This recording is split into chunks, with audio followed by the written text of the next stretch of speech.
Class size, class size, class size. Everywhere you look, people are talking about class size. Is class size coming up to you at the local bargaining table? Is it a constant pressure that you're regularly feeling? Are you experiencing financial constraints inside your current school district? Are parents emailing you about their child's class size? Are principals always telling you they need more people? Welcome to Super Insights, the channel for current public school superintendents and aspiring school leaders to learn new school strategies for traditional school problems. And today, I'm going to share with you my special class size algorithm that I use to regulate class size, remain fiscally healthy, and to remain crystal clear with consistency so principals know what they can expect when it comes to classroom FTE. This is one you won't want to miss. Let's go.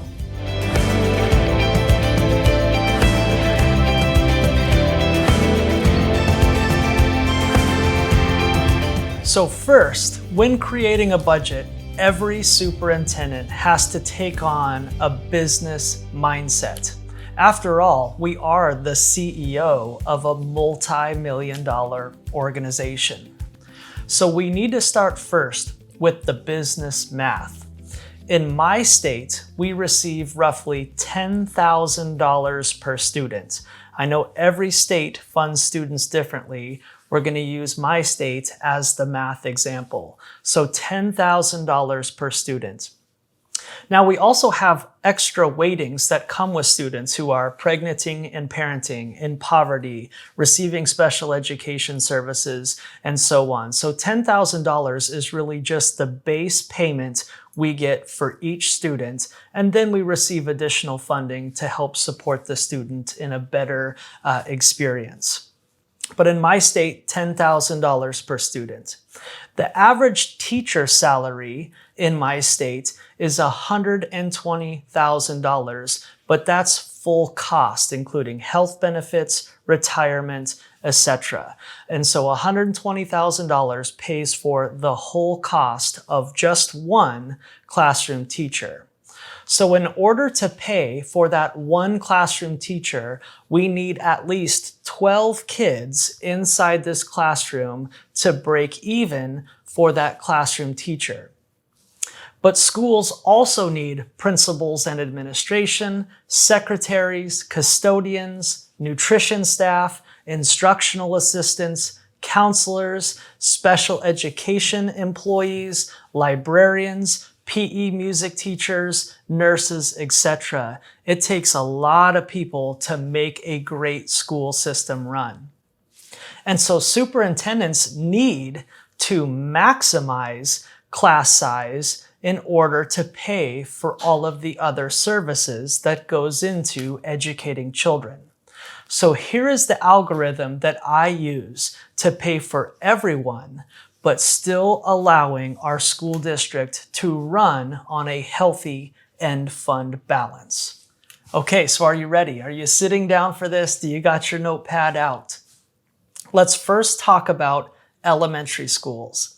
In the United States, the average elementary school size, average, is 350 students. So using my state's formula per student, 350 students times $10,000 per student equals $3.5 million to operate the school. Now again, this is just base weighting. It does not include the additional weights for some of the subcategories that each student represents. So the algorithm that I use for elementary schools is very simply this. We staff at a 25 student to 1 classroom teacher ratio at the elementary school. Therefore, in order to figure out how many classroom teachers we need, we take 350 total students divide that by 21, and that tells me that this elementary school needs 14 classroom teachers in order to maintain that 25 students to 1 classroom teacher ratio. However, because we need 14 teachers, and I told you that each teacher in my state's full compensation package equals $120,000, that means $120,000 times 14 equals $1.68 million just to put a highly qualified, certified classroom teacher in a room of 25 students. But we also need to hire additional support staffs to do that. But by having 14 teachers, that costs $1.68 million, that gives us $1.82 million left over in order to put the ancillary pieces together to run the daily operations of a traditional elementary school. And so we need to hire a principal whose full benefits package costs about $200,000 in my state. We also need a vice principal to support student behaviors and support the principal, which costs roughly $180,000 full benefits package. So the administration of that school costs $380,000. We need 1 counselor, we need 1 PE teacher, we need 1 music teacher, and we need 2 case managers in order to support the special education services inside this elementary school. Each of the 5 positions that I just named also costs a full compensation package of $120,000 per person. We also need 1 custodian, 3 cooks to serve breakfast and lunch, 2 office secretaries, and 5 instructional assistants or paraeducators to support the daily movements and accommodate the learning for students receiving special education services. And so putting the personnel together, the support services, custodian, 3 cooks, 2 secretaries, and 5 paraeducators, is roughly $60,000 full compensation per person. So we're spending $660,000 on classified support services. We're spending $360,000 on counselors, PE, music, and case managers, and $380,000 on school administration. But we also need to make sure that every student has the supplies they need and the teachers to have the supplies they need in order to carry out the daily curriculum that they are expected to give to each and every student every single day.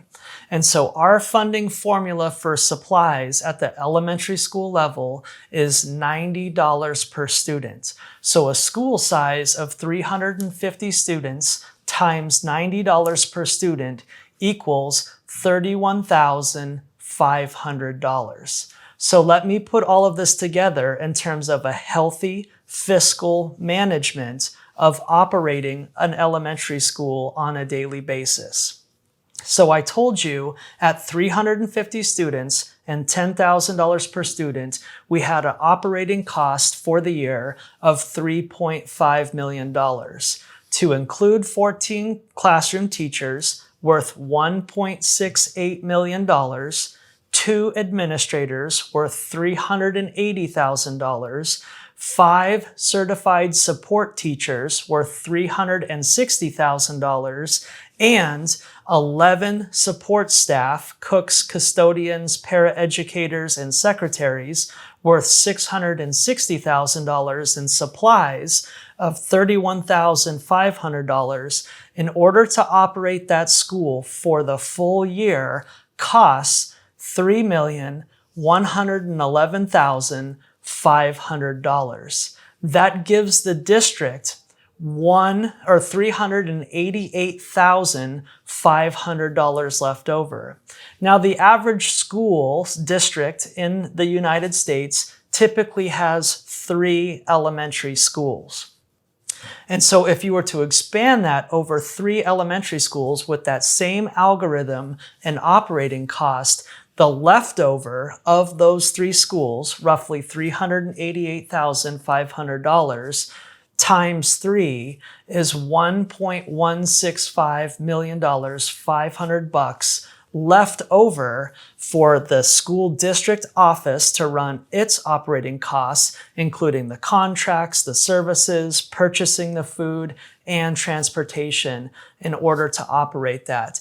And so by strictly using that 25-to-1 student ratio and modeling your operating cost utilizing that class size algorithm as the foundation for how you fund a specific school ultimately allows you to have leftover money to operate your entire systems. But it is so critical for a superintendent to remain disciplined that we are strictly putting in classroom teachers based on that 25-to-1 operating formula. So now let's talk about the secondary levels, and I'm going to use the high school level as my example today. The average high school in the United States contains 750 students that attend grade 9 through 12. So 750 students times $10,000 per student without waiting equals an operating budget of $7.5 million to run that high school. The algorithm that I use utilizes a 30 student to 1 classroom teacher class size ratio, very common across the United States. But you also in this algorithm have to consider the bell schedules at the secondary level. For this example, I'm going to use the 7-period traditional bell schedule, but teachers only teach 6 periods inside that 7-period bell schedule, allowing them to have 1 prep period to prepare and to just take a break, which they very much deserve. Although I want to point out that block scheduling actually is more expensive. But if you run a 4-period block schedule, A day and B day, that's ultimately 8 class periods, and teachers traditionally only teach 6 of those 8 periods, ultimately making running a block schedule more expensive. In this example, I'm going to use the 7-period bell schedule. So here is the algorithm that I use to efficiently fund at the high school level. So there are 750 students in this average traditional high school. Divide that by 30, which is the 30-to-1 class size ratio, and that gives you a number of 25. You take 25 and you times it by 7, representing the total periods, a 7-period day, where kids can be plugged into each class. 7 periods times however many teachers there are. So 25 times 7. That equals 175.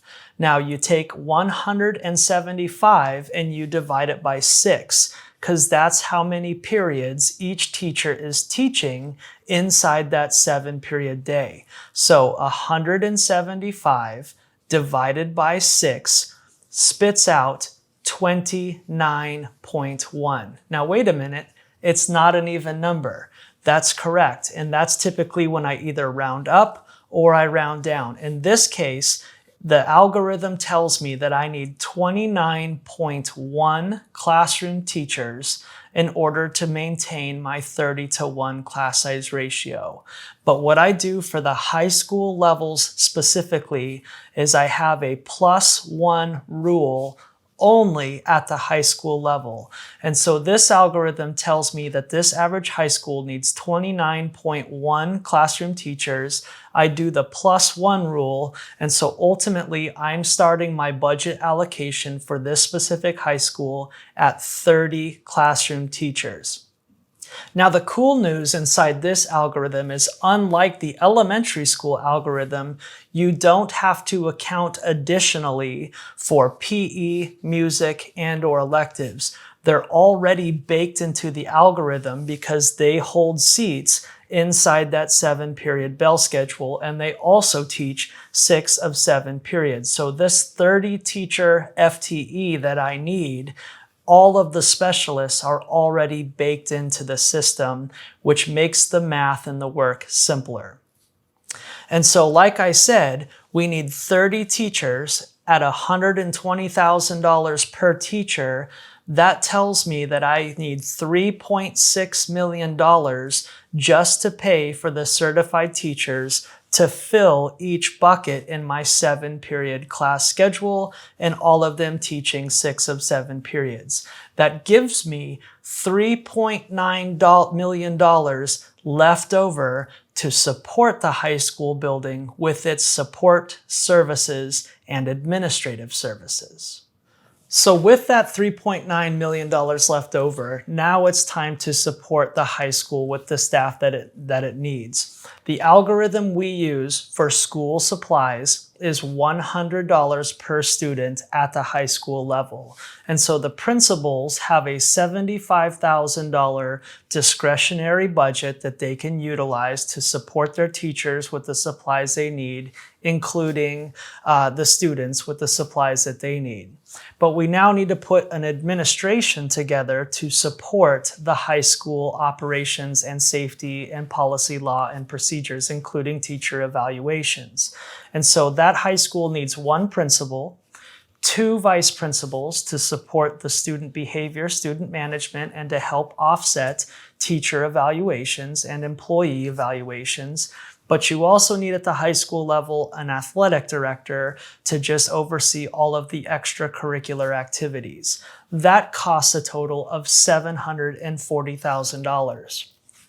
You need additional certified teacher support. A typical school of this size has 2 counselors and 3 case managers to support the special education workload. That costs $600,000.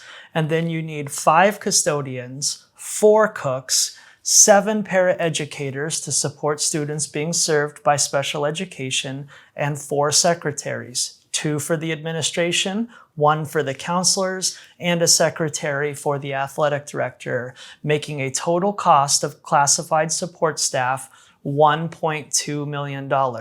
So classified support staff, $1.2 million, plus certified support staff, $600,000, plus administration, $740,000, and school supplies, $75,000, equals $2,615,000. So essentially, you have from the student $10,000 per student, you have $1,285,000 left over for overhead costs.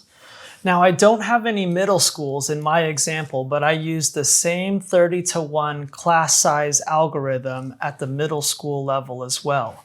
But using the examples that I did give, 3 elementary schools, each of which having $388,500 left over, times 3 equals $1.165 million left over for all 3 elementary schools.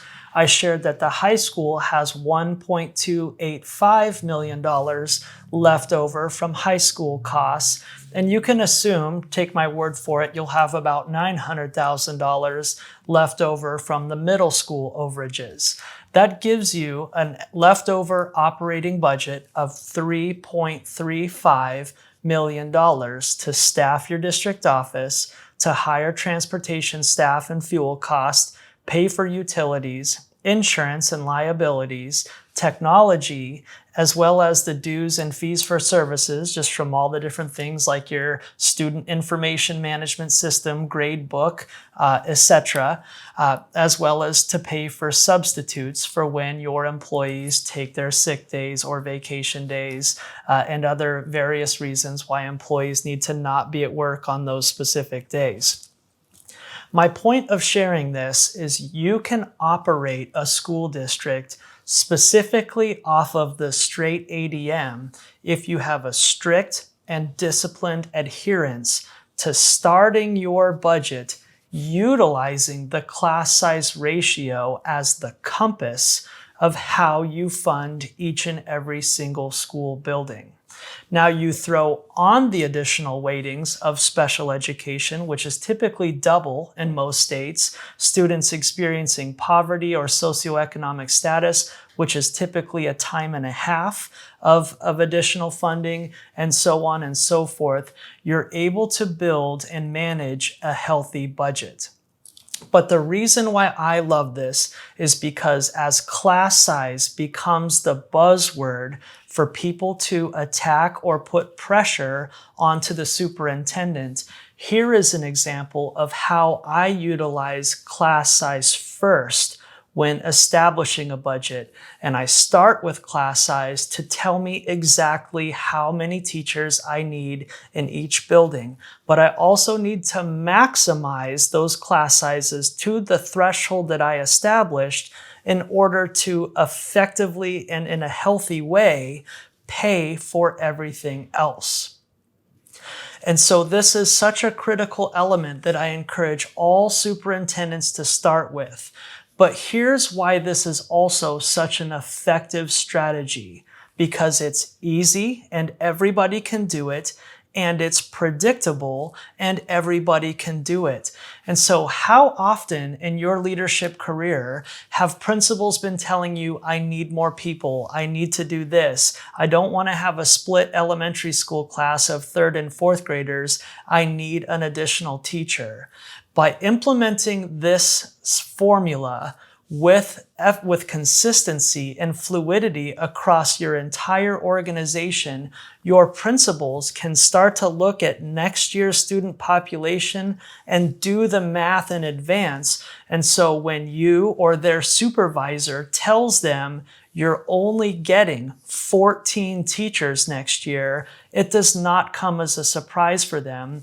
It also discredits any type of pitch that they make to you explaining why they need 18 teachers next year. The funding is not there and the students are not there. And so by utilizing this algorithm with consistency also gives you the freedom to say no when people are asking for more things. And when they ask, why won't you give me this additional teacher or this additional person, you can say, because 750 students divided by 30 times 7 divided by 6 equals this much money that you get to work with. And so here is your overall operating budget that determines you need 30 teachers. It is now you, the principal's responsibility to figure out how you want to make that work. And so I strongly challenge you this week to try this algorithm formula based on your current staffing levels. And in most cases, I'm willing to predict that you are fat in certain areas, and this is what's leading to budget constraints. And so the ability to use this formula to spit out exactly how many teachers you need and then build support services around that in order to make it work is the most effective strategy a superintendent can take to ensure fiscal health for their organization and ensure that every child's class size is being regulated by this funding formula. And so I really strongly encourage you to even test that out today based on the current FTE levels that you have. And in addition to that, with this business formula that I shared with you that you can pay for every personnel that is inside a school building while still having leftover money per building in order to execute the overhead operations inside of that. And then when you throw in the additional weighting plus federal grants and other additional grants that every single school district receives, you should be able to pay the bills and have a healthy end fund balance in order to prepare for next year. But it doesn't matter if the state funding is great and the economics inside your state are awesome and the state is going to pay you additional increases, or if you're dealing with economic hardship and your state's economic forecast is declining, you still are able to hunker on the algorithm. Or maybe one school's enrollment is declining, you then do have to initiate staff layoffs and or RIFs, but you're able to use the funding formula to do it in a predictable process. And so if your average elementary school size is 350 kids, and that tells you you need 14 teachers, if for some reason it dips to 320 or 310, you just plug in the same algorithm, your principal plugs in the same algorithm, and so when you're having the hard conversation of you need to lay off 1, 2, or 3 people, they're like, yep, I can see that in the algorithm as well. I'm starting to mentally prepare for that. And we're laying them off not because the district is in hard financial crisis. We're laying them off because the students are no longer here. And so this has been a recipe and a formula that I have used the last 7 years as superintendent. And each and every single year, we've been able to end our school district's fiscal year with between 12 and 14% of our overall budget left over in end fund, leaving our school district fiscally healthy and our ability to be agile and nimble as the state's economic forecasts go up and down over each and every single year. Those are things outside of my control. The algorithm is something inside of my control, and it allows me to be predictable as a superintendent, and it allows me to be able to lean on something as my justification, my pure mathematical justification for the staffing levels at each and every single building. I did not make this up. I had a great mentor who shared this algorithm with me. So maybe you already use this algorithm or an algorithm like that. But my ability to use this algorithm has kept our school district fiscally healthy. It has ensured class size ratios inside each and every single class at all grade levels throughout the school district. And so I receive less pressure from parents about class size. I receive less pressure at the bargaining table because of class size, because all of that is baked into my funding model, ultimately allowing us to focus on different things other than class size. I strongly encourage you to try this. In fact, I think just for fun, you should try this model on your current staffing levels, because that will allow you to predetermine as you prepare for next school year where you're losing money and where overhead costs is being eaten up because you are truly overstaffed in specific areas. Thank you so much for joining. This was, I know, a convoluted attempt to really help out superintendents and just learn one approach that one superintendent in one school district in the United States of America uses to properly fund each and every school in a conservative and healthy way, but also predictable way, so everybody is on the same page in terms of the staffing levels each school gets every single year. Thank you so much for joining today. I hope you have a great week, and we'll see you next week.